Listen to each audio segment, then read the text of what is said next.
Hello friends, आज मैं आपको बलाड और बस्टर क्रक्स ये मूवी एक्सप्लेन करने वाला हूँ। ये मूवी एक वेस्टर्न है। जब भी आप वेस्टर्न सुनते हो तो आपको लगता है कि काउबॉयज़, गन शूटिंग इस तरह की मूवी होंगी, पर इस मूवी में अलग अलग 6 स्टोरी लाइन्स हैं। उस पीरियड में जो वेस्टर्न्स होते थे उस पीरियड्स में हमें ये सब दिखाया गया है। हमें वेस्टर्न का एक फ्लेवर भी इस मूवी में मिलेगा, पर जनरली 6 स्टोरीज, अलग अलग स्टोरीज हमें इस मूवी में दिखाई गई है। ये जनरल मूवी एक डेथ के बारे में है। अलग अलग किस्से डेथ के हमें सुनाए गए हैं और इससे हमें डेथ की गहराई समझाने की कोशिश इस मूवी के क्रिएटर करते हैं। First time. इस मूवी की IMDb रेटिंग 7.1 है और बड़ी अच्छी मूवी ये बनी है। तो चलिए मैं आपको एक्सप्लेन करता हूँ। तो इस मूवी की फर्स्ट स्टोरी लाइन आती है। इस स्टोरी में बस्टर स्क्रग ये एक मेन कैरेक्टर है। हमें घोड़े पर गीत गाता हुआ चलता हुआ दिखता है। ये गीत गाते गाते माउंटेन्स में जा रहा होता है। फिर वो हमसे बात करता है कि मेरा नाम तुमने सुना होगा। उस पर एक काउंटी होती है, बस्टर क्रग उसका नाम होता है और उसे गाना गाने वाला भी कुछ लोग कहते हैं। उस पर एक बड़ी बाउंटी होती है। अगर आपको बाउंटी नहीं पता होगी तो मैं आपको बता देता हूँ कि ये एक इनाम की तरह होता है। पुराने समय में अगर पुलिस को किसी को पकड़ना होता है तो बाउंटी वो रख देते थे। जिस आदमी पर बाउंटी रखी होती है तो जिंदा या मुर्दा किसी भी तरीके से उसे अगर कोई लेकर आए तो उसे वो इनाम दे दिया जाता है। तो ये बाउंटी बस्टर स्क्रग्स पर होती है। पर हमें जो ये कैरेक्टर दिखाया गया है ये केयरलेस टाइप होता है। ये फिर गीत गाता गाता चलता है और फिर हमें कहता है कि मैं हमेशा गीत गाता रहता हूँ। मेरी जो घोड़ा है उसे भी अच्छा लगता है जब मैं गीत गाता हूँ और हमारा सफ़र अच्छे से गुजर जाता है। फिर वो हमें कहता है कि यही कहीं एक रेस्टोरेंट है जहाँ जाकर मैं पत्तों के गेम खेल सकता हूँ। तो उस रेस्टोरेंट में जाता है। ये रेस्टोरेंट जैसा हमें एक्सपेक्टेड है वैसा नहीं होता है। एक छोटा सा एक ही घर होता है, वहाँ ये बार होता है। जब वो वहाँ जाता है तो बारटेंडर से बोलता है कि क्या मुझे विस्की मिलेगी। बारटेंडर बोलता है कि इस स्टेट में विस्की अलाउड नहीं है। फिर बस्टर स्क्रग देखता है कि वहाँ जो लोग होते हैं विस्की पी रहे होते हैं, तो पूछता है ये लोग क्या पी रहे हैं। बारटेंडर से बोलता है कि हम विस्की किसी को भी सर्व नहीं करते, जो आउटलॉज होते हैं उन्हें ही हम सर्व करते हैं। बस्टर स्क्रग की बोलता है कि मैं भी क्रिमिनल हूँ, मैं भी आउटलॉग ही हूँ, तो मुझे सर्व कर सकते हो। पर फिर उसे सर्व नहीं कर रहे होते। जो आदमी होते हैं उन्हें भी उसके साथ विस्की नहीं पीनी होती। जो सब लोग बैठे होते हैं उसमें से एक बोलता है कि तुम जैसे लोगों के साथ मैं विस्की नहीं पीता। बस्टर क्रक बोलता है कि तुम मुझे जज कर रहे हो, तुम मुझे ऐसे जज नहीं कर सकते। बस्टर क्रक के कपड़ा वगैरह सब अच्छे होते हैं तो इस वजह से वो लोग उसके साथ विस्की वगैरह नहीं पीना चाहते, वो कनेक्ट नहीं हो पाएंगे। तो इसलिए अब वो उसके साथ विस्की नहीं पी रहे। बस्टर क्रक फिर भी उन्हें इंसिस्ट करता है। वो बहुत ही परसुइंग होता है पर फिर भी वो मान नहीं रहे होते। उनका जो बॉस होता है वो खड़ा हो जाता है। वो अपनी गन पर हाथ रखता है। जैसे हमें वेस्टर्न फिल्म से पता है कि हमेशा दो लोग खड़े हो जाते हैं और उनमें फाइट होती है। जो आदमी फर्स्ट गन निकाल कर दूसरे आदमी को मार देगा वो जीत जाता है। तो बस्टर क्रब भी अपनी गन निकाल लेता है और उसको मार देता है। उसके साथ और 3 लोग होते हैं, तीनों लोगों को भी बस्टर क्रब मार देता है। जो बारटेंडर होता है वो भी गन निकालने की कोशिश करता है पर उससे पहले बस्टर क्रब उसे मार देता है। फिर वो वहाँ से निकलता है और एक टाउन में आता है। उसके लिए ये टाउन न्यू होता है। वहाँ फिर वो एक बार को देखता है। जब वो वहाँ जाता है बहुत सारे लोग वहाँ होते हैं। वहाँ जाने के बाद डोर पर उसे रोक लिया जाता है। वहाँ का गार्ड उसे कहता है कि हम यहाँ गन्स वगैरह कुछ भी अलाउड नहीं करते। बस्टर के पास बहुत सारी गन्स होती है, वो सब वो उसे निकाल कर दे देता है। उसे कार्ड्स का गेम प्ले करना है तो कुछ लोग ये गेम खेल ही रहे होते हैं। इस टेबल पर 4 लोग होते हैं जो गेम खेल रहे हैं। तो इसमें से एक आदमी अपने कार्ड्स देखता है और इस गेम से आउट हो जाता है। बस्टर कुक को ये देखकर अच्छा लगता है कि बहुत ही अच्छे टाइम पर ये निकल गया है, तो इस गेम पर वो आकर बैठ जाता है। वो उनसे परमिशन लेता है तो वो बोलते हैं कि जो हैंड वो आदमी छोड़कर चला गया है वो अगर खेलने के तुम रेडी हो तो तुम खेल सकते हो। बस्टर जब ये कार्ड्स देखता है तो इससे वो पीछे हट जाता है। उसे ये हैंड नहीं खेलना होता। इन सब लोगों में एक आदमी होता है, वो बोलता है कि अब तुमने कार्ड्स देख लिए हैं, तुम्हें ये खेलना ही पड़ेगा। बस्टर बोलता है कि तुम मुझे ज़बरदस्ती नहीं कर सकते। बस्टर क्रग फिर अपने आप को इंट्रोड्यूस कराता है। वो आदमी उसे जानता है और फिर गन निकाल लेता है। बस्टर कहता है कि इस डोर में तुम्हें गन लाना अलाउड नहीं है, तुमने इस प्लेस को डिसरिस्पेक्टफुल किया है, यहाँ प्लेस के जो रूल्स है उसे तूने वायलेट किया है। बस्टर उसे अपनी गन रखने के लिए बोलता है पर वो आदमी कहता है कि अगर मैंने गन नहीं रखी तो क्या करोगे। उस आदमी ने बस्टर पर गन तानी हुई होती है। बस्टर फिर जिस टेबल पर बैठा होता है उस पर वो लात मारता है। उस टेबल की एक प्लान निकल जाती है और उस आदमी के हाथ पर वो पड़ जाती है। इससे वो आदमी अपने आप को ही शूट कर देता है। और वो मर चुका है। इसके बाद बस्टर क्रक उसके बारे में गाना लिखता है। सब लोग भी चीयर करने लग जाते हैं। थोड़ी देर बाद जो आदमी मरा है उसका ब्रदर वहाँ आता है। उसका ब्रदर उसे कहता है कि तुमने धोखे से उसे मार दिया है, पर बस्टर क्रक उसे जो सिचुएशन हुई है ये सब उसे समझाता है। अब जो आदमी मर चुका है उसका ब्रदर उसे आमने सामने एक कंपटीशन के लिए इनवाइट करता है। ये वही गन की कंपटीशन होती है और फिर हमें दिखता है कि ये दोनों रेडी हो जाते हैं। बस्टर जो होता है उसका बहुत ही अच्छा निशाना होता है। जो आदमी उसके अपोजिट होता है उसके सारे फिंगर्स वो उड़ा देता है। बस्टर जो होता है उसका निशाना बहुत ही अच्छा होता है। वो ब्रैगिंग करने के लिए पीछे मुड़ जाता है। वो फिर मिरर में उस आदमी को देखता है और उस पर निशाना लगता है। बहुत ही दूर से उसे भी वो मार देता है। जब वो उसे मार देता है तब घोड़े पर और एक आदमी आता है। ये जो आदमी होता है बाउंटी हंटर होता है, यानी कि बस्टर को ही मारने के लिए वो यहाँ आया हुआ होता है। फिर ये दोनों फिर से कंपटीशन के लिए रेडी हो जाते हैं। बस्टर फिर हमें कहता है कि हमेशा मुझे ऐसे लोग मिलते रहते हैं जो यंग होते हैं और अपने आप को प्रूव करना चाहते हैं। जो आदमी उसे मारने के लिए आया हुआ होता है वो गन चलाता है। बस्टर अपनी जब हेड देखता है तो हेड के आर पार गोली चली गई होती है। वो फिर हमसे कहता है कि मुझे पता चल जाना चाहिए था कि ये मुझे धोखा देकर मुझे मार डालेगा। जब वो मर जाता है तब हमें उसकी सोल दिखाई गई है। वो गाते गाते हेवन तक पहुंच जाता है। अब हम आ जाते हैं सेकंड स्टोरी पर। सेकंड स्टोरी में एक यंग मैन हमें बैंक की तरफ देखता हुआ दिखता है। वो बैंक में जाता है और उसको वो लूटना चाहता है। वहाँ जाकर वहाँ का जो बैंकर होता है उससे वो बात करता है। वो बोलता है ये बहुत ही अच्छी बैंक है। वो बैंकर कहता है कि ये पूरी 3 काउंटी में एक बड़ी सी बैंक है। जब मैंने पहले शॉट में देखा था तो इतनी बड़ी भी ये बैंक नहीं होती है। वो एक ही आदमी वहाँ होता है जो इस बैंक को प्रोटेक्ट कर रहा होता है। फिर ये यंग मैन उससे पूछता है कि कभी तुम रॉब हुए हो? फिर वो कहता है कि 1-2 बार लोगों ने कोशिश की थी पर वो इतना सक्सेसफुल कभी भी हो नहीं पाए। फिर ये यंग मैन एक अपनी गन निकालता है और उसे पूरे पैसे देने के लिए बोलता है। ये बैंकर फिर नीचे झुकता है। नीचे वो शॉटगन से उसे शूट करने की कोशिश करता है। यंग मैन बच जाता है। फिर काउंटर के दूसरे साइड में यंग मैन आ जाता है। तब वो देखता है तो वहाँ 3 शॉटगन होती है। वो मर सकता था पर वो ओल्ड मैन वहाँ से भाग चुका होता है। फिर ये यंग मैन भागने लगता है। पैसे लेकर वो अपने घोड़े तक जाता है। तभी जो बैंकर था वो उसे शूट करने लग जाता है।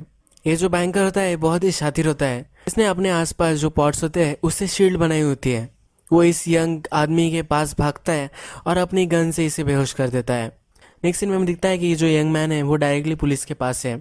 पुलिस उसे सेंटेंस सुना रही होती है और उसे अब वो मारने वाले होते हैं। उसके गले में फांसी का फंदा होता है। ये सेंटेंस उसे सुना देते हैं और फिर वो उससे पूछते हैं कि तुम अपनी सफाई में क्या बोलना चाहते हो या नहीं। फिर वो यंग मैन बोलता है कि जो बैंकर था उसने फेयर फाइट नहीं लड़ी। फिर वो उसे मारने वाले होते हैं। तभी वहाँ आदिवासी आ जाते हैं। ये सब जो पुलिस होती है इन सब को वो मार देते हैं। उसमें से एक आदिवासी लीडर इस यंग मैन को देखता है और फिर वहाँ से हंसकर चला जाता है। इसके गले में फांसी का फंदा होता है तो बहुत देर तक यही अटका रहता है। वहाँ कैटल फार्मिंग करने वाला एक आदमी आता है। वो उसे उस फंदे से छुड़वाता है। फिर वो दोनों बात करने लग जाते हैं। वो कहता है कि ये जो फार्मिंग मैं करता हूँ इसके लिए मुझे कुछ लोग लगते हैं। मैंने 2 लोगों को हायर किया था पर सीज़न ख़त्म हो गया तो वो भी चले गए। मुझे भी किसी आदमी की ज़रूरत है तो मैं तुम पर ट्रस्ट कर सकता हूँ, इसीलिए मैं तुम्हें हायर कर सकता हूँ। ये जब वो बात कर रहे होते हैं तभी बहुत सारी पुलिस वहाँ आ रही होती है। ये देखकर वो कैटल फार्मिंग करने वाला वहाँ से भाग जाता है और ये यंग मैन फिर से पकड़ा जाता है। इसे फांसी के फंदे पर चढ़ाया जाता है। उसके साथ और 2-4 लोग होते हैं। उसमें से एक आदमी बहुत ही रोने लग जाता है। फिर ये यंग मैन उसे बोलता है क्या आप पहली बार कर रहे हो? उसमें भी उसे ह्यूमर दिखता है। जो लोग इसको फांसी के फंदे पर देख रहे होते हैं उसमें से एक ब्यूटीफुल लेडी भी होती है। वो दोनों एक दूसरे से हंसते हैं और तभी इसको फांसी की सज़ा हो जाती है और ये मर जाता है। ये स्टोरी यही ख़त्म हो जाती है। अब थर्ड स्टोरी इस मूवी में स्टार्ट होती है। ये जो थर्ड स्टोरी है इसमें एक ओल्ड मैन हमें गाड़ी चलाता हुआ दिखता है। ये हॉर्स की गाड़ी होती है और इसमें वो एक गांव में आता है। इस गांव में आकर वो पोस्टर्स लगाता है कि वहाँ एक वो शो करने वाला है। कठपुतलिया का जैसे शो होता है इस तरह से भी उसका स्टेज होता है और उसके गाड़ी में ही ये स्टेज बन जाता है। बहुत सारे लोग यहाँ इकट्ठा हो जाते हैं। जब पर्दे गिरते हैं तो यहाँ एक आदमी होता है। इस आदमी के हाथ पैर कुछ भी नहीं होते। ये फिर उन्हें अलग अलग स्टोरी सुनाना स्टार्ट कर देता है। जो ओल्ड मैन था वो पैसे इकट्ठा कर रहा है और बहुत सारे पैसे उसे मिल जाते हैं। जब रात होती है तो उस आदमी को वो खाना खिलाता है जिसके हाथ पैर नहीं है, तो इसकी बहुत ही केयर वगैरह वो सब लेता है। अलग अलग जगह हो जाते हैं और ये शो करते रहते हैं। ये ओल्ड मैन हमेशा उसकी केयर रखता है। अलग अलग वो जगह जाते हैं और फिर विंटर आ जाता है। विंटर में वैसे भी लोगों को खाने के लिए बहुत सारी चीज़ें नहीं होते, तो अब उनके पास उतने पैसे नहीं आ रहे होते। बहुत ही कम लोग इसमें इंटरेस्टेड होते हैं। ये ओल्ड मैन हमें प्रोस्टिट्यूट के यहाँ आते हुए दिखता है। वो सब मज़े करता है। फिर वो प्रोस्टिट्यूट पूछती है कि क्या इस लड़के को भी मेरी सर्विसेज चाहिए। तो ओल्ड मैन कहता है कि नहीं, मुझे नहीं लगता कि ये कुछ कर पाएगा। अब जो नेक्स्ट शो होता है उसमें बहुत ही कम लोग आए हुए होते हैं, क्योंकि वैसे भी कंडीशन एडवर्स होते हैं, तो ज़्यादा कुछ पैसे मिल नहीं सकते। ये शो जब ख़त्म हो जाता है तब ये ओल्ड मैन गांव में जाता है। इस शो में हैन होती है, अलग अलग नंबर्स वहाँ लगाए हुए होते हैं। ये हैन किस नंबर को हिट करेगी इस पर ये बेटिंग चल रही होती है। बहुत सारे लोग इस पर इंटरेस्टेड होते हैं और बहुत सारे कमाई इसमें हो रही होती है। ये जब वो देखता है तो इस ओल्ड मैन को भी आइडिया आता है कि वो भी ये कर सकता है। सब पैसे लगाकर वो अब ये हैन बाय कर लेता है। फिर नेक्स्ट सीन में हमें दिखाया गया है कि ये हैन और हैंडीकैप्ड लड़का ये दोनों गाड़ी में बैठे हुए हैं। ये गाड़ी फिर रुक जाती है। ये गाड़ी जहाँ रुकी होती है वहाँ एक बड़ी खाई होती है। ओल्ड मैन वहाँ जाता है, एक बड़ा सा पत्थर उठाता है, उसे वो नीचे डालकर देखता है। यहाँ छोटी सी नदी होती है और ये खाई भी बहुत ही बड़ी होती है। इसके बाद नेक्स्ट सीन में हमें सिर्फ हैन गाड़ी में दिखाई गई है। इसका मतलब है इस ओल्ड मैन ने उस हैंडीकैप लड़के को मार दिया है, उसे उस खाई में उसने ढकेल दिया है। यही ये स्टोरी भी ख़त्म हो जाती है। अब हम देखते हैं फोर्थ स्टोरी। इस स्टोरी के पहले हमें बहुत ही अच्छी एक कंट्री साइड दिखाई गई है। एक रिवर होती है, उसके पास एक ओल्ड मैन आ जाता है। ये जो ओल्ड मैन होता है ये डोंकी के साथ जर्नी कर रहा होता है। वो जब इस रिवर के पास आता है तो एक शवल निकलता है।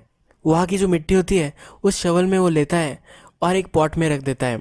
पॉट में रखी हुई मिट्टी फिर वो नदी में जाता है और नदी के पानी से उसे साफ करता है। वो हमें फिल्टर करता हुआ दिखता है और फिल्टर हो जाने के बाद उसे सोना मिलता है। इस सोने को वो रखता नहीं, इस सोने को भी वो बहा देता है। अब वो अलग अलग जगह इस शवल से मिट्टी निकालता है और ये प्रोसेस हमेशा दोहराता रहता है। वो काउंट करता है कि कितने सोने के पार्टिकल्स उसे मिले हैं। वो उसे अभी भी अपने जेब में नहीं रख रहा होता है। अलग अलग जगह वो खोदता है और हर जगह मार्क कर कर रखता है। जब रात होती है तो वो आराम करने लग जाता है। नेक्स्ट दिन फिर से जो उसने किया था वही करने लग जाता है। जब उसे भूख लगती है तो वह एक झाड़ पर वो चढ़ जाता है। वहाँ पंछी ने जो अंडे दिए होते हैं उस अंडे से वो ऑमलेट बना लेता है। रिवर से उसने फिश भी लाया हुआ होता है। अच्छे से वो लंच करता है और फिर से काम में लग जाता है। जब शाम होती है तो वो अपने आप से ही बात करने लग जाता है। वो कहता है कि मिस्टर पॉकेट, तुम मुझसे बच नहीं सकते। ये मिस्टर पॉकेट जो होता है ये आदमी नहीं है। हमें लगता है कि एक पागल आदमी है, पर नेक्स्ट दिन फिर से वो खोदने लग जाता है। तब उसे एक बड़ा सा टुकड़ा सोने का मिलता है और भी वो खोदता है तो उसे बड़ा सा रॉक मिलता है और बहुत सारा सोना उसे वहाँ मिल रहा होता है। उसे लगता है कि यहाँ कोई तो है। उसे कुछ मूवमेंट सुनाई देती है और फिर वो जब पीछे देखता है तो वहाँ एक काउबॉय होता है। उसे वो शूट कर देता है। वही पड़ा हुआ होता है तो वो काउबॉय उसे देखने के लिए नीचे जाता है। ये जो ओल्ड मैन है ये अभी भी नहीं मरा है, तो इसलिए अब इस दोनों में फाइट हो जाती है। ये जो काउबॉय होता है इसको ये ओल्ड आदमी मार देता है। जब वो इस गड्ढे से ऊपर आता है तब देखता है तो जो बुलेट थी वो उसके आर पार निकल चुकी है। वो अपने आप का ख्याल रखता है, ज़रा आराम करता है और बहुत ही अच्छा अब वो हो जाता है। फिर हमें दिखता है कि उस गड्ढे से बहुत सारा सोना वो निकालता है और 2 बड़े बड़े बैग सोना वो वहाँ से निकाल लेता है। जिस आदमी को उसने मारा था उस आदमी को एक गड्ढे में गाड़ देता है। फिर वो बोलता है ये फिर से तुम्हें लेने के लिए आऊँगा, यानी कि और भी सोना वहाँ है, वो सोना वो लेने के लिए फिर से आएगा। इसके बाद हमें दिखता है कि वो जहाँ से आया था वहाँ लौट जाता है। यही ये स्टोरी भी ख़त्म हो जाती है। अब हम चलते हैं 5th स्टोरी के पास। स्टोरी स्टार्ट होती है और बहुत सारे लोग एक डिनर टेबल पर दिखते हैं। ये एक मॉडल की तरह जगह होती है जहाँ सब लोग रह सकते हैं। ये सब स्ट्रेंजर होते हैं। फिर हमें इंट्रोड्यूस होती है इस स्टोरी की मेन कैरेक्टर, इसका नाम एलिस होता है। एलिस से एक आदमी बात करता है कि तुम्हारे नेक्स्ट प्लान क्या है। फिर वो उससे कहती है कि मैं और मेरा ब्रदर ओरेगन जाने वाले हैं।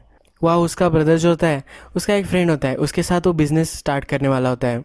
यहाँ हमें पता चलता है इसके ब्रदर का जो फ्रेंड है उसकी और एलिस की, इन दोनों की शादी होने वाली है। ये अनसर्टन होता है, यानी कि अब तक इसका ब्रदर का जो फ्रेंड है वो एलिस से नहीं मिला है। नेक्स्ट सीन में हम दिखता है कि बहुत सारे हॉर्सेस वगैरह कैटल के साथ एलिस और उसका ब्रदर अब ओरेगन के लिए निकल चुके हैं। ये जो सब लोग होते हैं ये झुंड में चलते हैं, यानी कि कोई भी अकेला ना चल सके और वो सेफ भी रहे, इसलिए वो ये सब कर रहे होते हैं। फिर एरिस उसके ब्रदर को बोलती है कि जो लोग हैं वो ज़रा कंप्लेंट कर रहे हैं। उनके साथ एक डॉग होता है जो हमेशा बाग करता रहता है, इससे सब लोगों को डिस्टर्ब हो रहा होता है। तो इसलिए एलिस उसके ब्रदर को बोलती है कि सब लोग इसकी कंप्लेंट कर रहे हैं। वो कहता है कि ये मेरी प्रॉपर्टी है, ये कोई भी प्रॉब्लम करे पर इसका कोई नहीं कुछ भी नहीं कर सकता। फिर जब रात होती है तब एलिस का ब्रदर हमें खांसता हुआ दिखता है। एलिस उसके लिए परेशान होती है। जब नेक्स्ट दिन आता है तब उसका ब्रदर मर चुका होता है। यह जब सब लोग चल रहे होते हैं, उसका लीडर जो होता है वहाँ वो आता है, उसे वो सॉरी वगैरह कहता है। इस लीडर के साथ और एक उसका साइड की एक टाइप होता है, उसका नाम होता है बिली। बिली उसके लिए सॉरी कहता है। फिर वो उससे पूछता है कि तुम अब क्या करने वाली हो, आगे जाने वाली हो या पीछे जाने वाली हो। वो कहती है कि मैं पीछे जाऊंगी तो मेरे लिए कोई भी वहाँ नहीं है, यानी कि वो अब अपनी लाइफ के लिए कंटिन्यू करने वाली होती है। फिर वो उसे अपने ब्रदर को गाड़ने के लिए हेल्प करता है। उसके सब कैटल्स वगैरह होते हैं, तब उसका जो हायर्ड बॉय होता है वो उसे हेल्प करने वाला होता है। जब रात होती है तब एलिस इस बिली के पास एक प्रॉब्लम लेकर आती है। एलिस बिली को कहती है कि ये जो बॉय है इसको मेरे ब्रदर ने $400 वो उसे देगा, ऐसा उसने उससे वादा किया था। अब वो मुझसे पैसे मांग रहा है पर मेरे पास कुछ भी पैसे नहीं है। उसका जो ब्रदर होता है उसके पॉकेट में सब पैसे होते हैं और उन्होंने अभी अभी उसको ब्रदर को गाड़ दिया है और इसके बाद उन्होंने बहुत सारा ट्रैवल किया है, वो वापस भी नहीं जा सकते। और अगर वो वापस चले भी गए तो वहाँ कुछ साइन वगैरह कुछ भी नहीं है जिससे वो उसके ब्रदर को ढूंढ सकते हैं। फिर ये बिली उसे कहता है कि मुझे ज़रा वक्त दो, 1-2 दिन में सोचता हूँ और फिर उसे क्या कहना है ये हम डिसाइड करेंगे। नेक्स्ट दिन जब बिली उसके पास आता है तो बिली कहता है कि ये जो डॉग है सबको डिस्टर्ब कर रहा है, कि क्या ये तुम्हारा डॉग है। तो फिर एलिस कहती है ये मेरा डॉग नहीं है, मेरे ब्रदर का था। तो फिर बिली को बहुत ही अच्छा लगता है कि अब ये डॉग इसको मार सकता है। बिली फिर उस डॉग को दूर लेकर जाता है, उसे शूट करने की कोशिश करता है पर वो डॉग वहाँ से भाग जाता है। नेक्स्ट रात फिर से एलिस बिली के पास आती है, उसे कहती है कि मेरा जो बॉय है उसे अभी के अभी पैसे चाहिए, वो आगे नहीं जा रहा। फिर बिली कहता है कि उसको जो पैसे प्रॉमिस करे गए थे वो तो उसे चाहिए ही, ये कुछ वो गलत नहीं कर रहा। एलिस के पास अब प्रॉब्लम होती है कि अगर वो बॉय उसे छोड़कर चला गया तो उसके कैटल्स वगैरह वो कैसे उसके साथ लेकर जाएगी। तो बिली फिर ऑफर करता है कि मैं तुम्हें हेल्प कर सकता हूँ, मैं और मेरा पार्टनर आगे पीछे कर कर तुम्हें ओरेगन तक पहुँचा सकते हैं। पर उसे कहता है कि मुझे 2 दिन दो, मैं इस पर ज़रा सोचता हूँ और कुछ सोल्यूशन मैं इस पर निकालूंगा। फिर हमें दिखता है कि बिली और उसका पार्टनर जो होते हैं वो एक दूसरे से बात कर रहे होते हैं। बिली उसे कहता है कि मैं सोच रहा हूँ कि मैं अभी सेटल हो जाऊँ। वो एलिस से शादी करने के लिए प्रपोजल देने वाला होता है। उसका पार्टनर उसे कुछ भी नहीं बोलता, वो इस पर एग्री भी नहीं करता और कुछ डिनाई भी नहीं करता। वो फिर एलिस को आकर बोलता है मैं तुम्हें जो भी बता रहा हूँ ये बहुत ही रिस्पेक्ट से मुझे तुम्हें बताना है। वो फिर कहता है कि तुम्हारा जो बॉय है उसे बहुत सारे पैसे तुम्हें देने हैं तो ये पैसे मैं दे सकता हूँ। फिर वो उसे शादी के लिए प्रपोजल देता है, वो उसे उतना रिस्पॉन्स नहीं दे रही होती है। फिर वो और भी कहता है, वो कहता है कि मेरा जो पार्टनर है उसने शादी नहीं की है, वो अभी तक हम लोगों के साथ फिरता रहता है, वो अब ओल्ड हो चुका है, उसका ख्याल रखने के लिए कोई भी नहीं है, वो ज़मीन पर सोता है और हमारे साथ ही रहता है। तो ऐसी लाइफ मुझे नहीं चाहिए। अगर हम शादी कर लेंगे तो हमें बहुत सारी लैंड भी मिल जाएगी, हम दोनों फार्म कर सकते हैं, सेटल हो सकते हैं। इस पर फिर वो सोचने के लिए वक्त लेती है। जब नेक्स्ट दिन होता है तो एलिस ने उसे अपना आंसर नहीं बताया होता, तो फिर से वो उसे पास जाता है। वो उसे कहता है कि अगर तुम्हें गलत लगा होगा तो वो सॉरी उसे कह रहा होता है। फिर एलिस उसे कहती है कि मैं तुम्हारा प्रपोजल एक्सेप्ट करती हूँ। वो उसे कहती है कि मैं मेरे ब्रदर के साथ रहती थी पर मुझे कभी भी इतना सेफ़ नहीं लगा है, जब भी मैं तुम्हारे साथ रहती हूँ तो मुझे बहुत ही सेफ़ लगता है। फिर वो अपने पार्टनर को कहता है कि अब हम दोनों शादी कर लेने वाले हैं। रात में ये दोनों बिली और एलिस दोनों जब बात कर रहे होते हैं तो अपने ब्रदर के बारे में बिली को कहती है। वो कहती है कि मेरे ब्रदर को हमेशा कुछ चीज़ें सर्टन ही लगती थी, जो भी ये बिज़नेस वो अपने फ्रेंड के साथ करने वाला था वो ज़रा बड़ा चढ़ा कर बोल रहा था, ये ट्रू होगा ऐसा भी उसे नहीं लग रहा था, वो एक फेल्योर था उसे बता रही होती है। वो फिर कहती है कि मैं कभी भी इतनी सर्टन मैंने फील नहीं किया है। फिर बिली भी कहता है कि जो अनसर्टेनिटी है वो बहुत ही अच्छी होती है, यही हमें लाइफ में आगे लेकर जाती है, इसमें कुछ भी गलत वगैरह कुछ नहीं है। नेक्स्ट सीन में हम देखते हैं कि बिली का जो पार्टनर होता है वो देखता है कि एलिस वहाँ नहीं है। एलिस कहीं घोड़े पर चली गई होती है तो घोड़े के पैर के निशान देखकर उस डायरेक्शन वो निकल जाता है। बहुत दूर एलिस उसके डॉग के पास होती है, जो डॉग बच चुका था वो वहाँ उसके पीछे भागता भागता आ चुका है। वो उसे देखकर बहुत ही खुश होती है। बिली का पार्टनर फिर कुछ आदिवासी लोगों को देखता है, वो एलिस को उतरने के लिए बोलता है और एक पीस साइन उस आदिवासी को देता है, पर वो आदिवासी उस पर अब हमला करने वाला होता है। फिर वो उसे छुपने के लिए बोलता है, वो उसे कहता है यहाँ बहुत सारे गड्ढे हैं जिसमें वो लोग गिरकर मर सकते हैं, तो मैं इसका एडवांटेज लेने वाला हूँ, मैं इन्हें बड़ी फाइट दे सकता हूँ। फिर वो उसे गन देता है कि अगर मुझे कुछ हो गया तो तुम्हें अपने आप को मार डालना है। वो इसके लिए रेडी नहीं होती है। फिर वो उसे कहता है कि अगर उन लोगों ने तुम्हें पकड़ लिया तो तुम्हारे साथ वो बहुत ही बुरी बुरी चीज़ें करेंगे, इससे अच्छा तुम खुद से सुसाइड कर लो। फिर बिली का पार्टनर बहुत सारे लोगों से लड़ता है, बहुत सारे लोगों को मार भी देता है। वो आदिवासी जब वापस जा रहे होते हैं, वो आदिवासी वापस जाने लग जाते हैं। इसमें से एक जिंदा होता है और वो बिली के पास आता है। बिली के पार्टनर को उसने मार दिया ऐसा एलिस को लगता है। एलिस फिर अपने आप को ही गोली मार देती है। बिली का पार्टनर जो होता है जिंदा होता है, उस आदिवासी को मार देता है। वो एलिस को देखता है और उसे बहुत ही बुरा लगता है। ये स्टोरी भी खत्म हो जाती है। अब लास्ट स्टोरी 6 स्टोरी पर हम चलते हैं। इस स्टोरी में हॉर्स की जो बग्गी होती है उसमें 5 लोग सफ़र कर रहे होते हैं। इसमें से 2 आदमी होते हैं, वो पार्टनर्स होते हैं, वो दोनों बाउंटी हंटर्स होते हैं। पर ये जो बाकी 3 लोग हैं इन्हें पता नहीं है। एक औरत होती है, एक फ्रेंचमैन होता है और एक जंगली आदमी उनके साथ होता है। ये जब गाड़ी चल रही होती है तो उसमें वो गाना गाने लग जाते हैं। इस गाने से वो जो जंगली आदमी होता है वो सोया होता है पर वो उठ जाता है। वो जब उठता है तो अपनी स्टोरी सुनाने लग जाता है, कैसे वो जंगलों में रहता था, उसकी जो वाइफ थी उसकी और उसकी भाषा दोनों अलग अलग थी, फिर वो एक साथ रहते थे। उनकी सेक्स लाइफ भी वो डिस्कस करता है पर बोलता है यह एक लेडी है, इसके सामने मैं डिस्कस नहीं कर सकता। उसमें से फिर एक आदमी पूछता है क्या तुम उससे प्यार करते थे? फिर वो कहता है कि उसकी लैंग्वेज और मेरी लैंग्वेज अलग थी तो मुझे पता ही नहीं कि वो क्या करती थी, पर जब मैं उसके फेशियल एक्सप्रेशन देखता था तो मुझे पता चल जाता था। जो सब लोग होते हैं कहीं भी वो रह रहे हो, कोई भी उनकी भाषा हो, फिर भी वो सेम ही होते हैं। उसमें वो लेडी होती है तो वो बोलती है कि लोग सेम नहीं होते, लोग अलग अलग होते हैं। वो बहुत ही अपटाइट होती है। वो बोलती है कि मेरा जो हस्बैंड है वो एक यूनिवर्सिटी में पढ़ा था, वो भी लिटरेचर पर ही काम करता है, तो वो बताता है कि लोग सेम नहीं होते, बहुत सारे लोगों में टाइप्स होते हैं। वो अपने हस्बैंड से मिलने जा रही है ये उन्हें बताती है। जो फिर फ्रेंचमैन होता है तो फिर वो उससे कहता है कि क्या तुम दोनों एक दूसरे से प्यार करते हो? वो कहती है कि ऑफ कोर्स हम दोनों से एक दूसरे से प्यार करते हैं। उन दोनों का डिवोर्स हो चुका होता है और 2-3 साल बाद वो उससे मिलने जा रही होती है। फिर फ्रेंचमैन उसे कहता है कि वो तुमसे प्यार नहीं करता होगा, हर आदमी की प्यार की जो डेफिनेशन होती है वो अलग अलग होती है। वो ये सुनने के लिए रेडी नहीं होती है। तो फ्रेंचमैन कहता है कि तुमने ही बताया कि तुम्हारा हस्बैंड एक प्रोफेसर था, तो वो एक बड़ा आदमी था, तो उसकी प्यार की डेफिनेशन अलग है।